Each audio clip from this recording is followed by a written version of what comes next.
Hello guys, ಹೇಗಿದ್ದೀರಾ? Welcome to my mini vlog guys. So ಬೆಳಗ್ಗೆ ಎದ್ದು ನಮ್ಮ ದೇವ್ರ ಮುಖ ನೋಡ್ಕೊಂಡು ಚೆನ್ನಾಗಿ ನೀರ್ ಕುಳ್ತಿ ನಾನು ಎದ್ದು ಬೇಗ ಹೋಗಿ ರೆಡಿ ಆದೆ. ಸೊ ಯಾರೊಬ್ರು ಕಮೆಂಟ್ ಹಾಕಿರೋಬ್ರು ಬೆಡ್ ಅಷ್ಟು ದೊಡ್ಡದಿದೆ, ವಿಡಿಯೋ ಹೆಂಗ್ ಮಾಡ್ತೀರಾ ಅಂತ. ಸೊ ಹಿಂಗೆ ಗೈಸ್ ಎತ್ತಿಟ್ಟು ವಿಡಿಯೋ ಮಾಡ್ತೀನಿ. ಸೊ ಇವತ್ತಿನ ಔಟ್ಫಿಟ್ ನೋಡಿ ಖುಷಿ ಆಗ್ಬಿಟ್ಟು ನಂಗಂತೂ ಸಕಲ ಇದೆ, ಫುಲ್ ಕಂಫರ್ಟ್ ಆಗಿದೆ ಗೈಸ್ ಔಟ್ಫಿಟ್ ಇದು. ನಿಮ್ಗೂ ಈ ತರ ಕಂಫರ್ಟಬಲ್ ಔಟ್ಫಿಟ್ ಬೇಕಂದ್ರೆ ಹೋಸ್ಟ್ ವಿಸಿಟ್ ಮಾಡಿ ಅಂಡ್ ಬನ್ನಿ ಗೈಸ್. ಸೊ ಹೊರಡೋಣ, ನಿನ್ನೆ ಕಟ್ಕೊಂಡ್ ಬಂದಿದ್ನಲ್ಲ ಐಟಮ್ಗಳೆಲ್ಲ. ಸೊ ದಾರ ಬಿಚ್ಚಿ ಬನ್ನಿ ನಮ್ಮ ಅಂಗಡಿಗೆ ಹೋಗೋಣ ಗೈಸ್. ಸೊ ನಾನು ತುಂಬಾ ದಿವಸ ಐಟಮ್ಗಳೆಲ್ಲ ಕಳ್ತನ ಆಗ್ತಿದೆಯಲ್ಲ ಅನ್ಕೊಂತಿದ್ದೆ. ಅದು ಯಾರು ಕದೀತವ್ರಿಂದ ಬನ್ನಿ ತೋರಿಸ್ತೀನಿ. Thank you. ಒಂದು ನಿಮಿಷ ಬನ್ನಿ, ಇಲ್ಲಿ ಕೈ ಕೊಡಿ ಬ್ರೋ, ಒಂದು ನಿಮಿಷ ವಿಡಿಯೋ ಹಿಡೀರಿ ಗೈಸ್.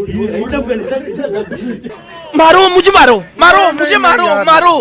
नहीं ये मजाक हो रहा है एक सेकंड ಗೈಸ್. ಸುಮ್ಮನೆ ಹೇಳ್ದೆ, ಅವರೆಲ್ಲ ಕದಿಯಲ್ಲ, ಯಾಕಂದ್ರೆ ಹೌದೇ ಅಂಗಡಿ ಅದು, ಅವ್ರು ಏನ್ ಬೇಕು ಅವ್ರು ಯಾವಾಗ ಬೇಕು ಎತ್ಕೊಂಡು ಹೋಗ್ತಾರೆ. ಸೊ ಅವರು ಬೆಳಗ್ಗೆನೆ ಬಂದು ಶಾಪಿಂಗ್ ಮಾಡ್ಕೊಂಡು ಹೋದ್ರು. ನೀವು ಇನ್ನೂ ಬಂದಿಲ್ಲ ಗೈಸ್. ಯಾರ್ಯಾರು ಇನ್ನೂ ವಿಸಿಟ್ ಮಾಡಿಲ್ಲ ಬೇಗ ವಿಸಿಟ್ ಮಾಡಿ. ಸಂಡೇ ಅವ್ರಿಗೆ ಒಳ್ಳೆ ಆಫರ್ ನಡೀತಿದೆ.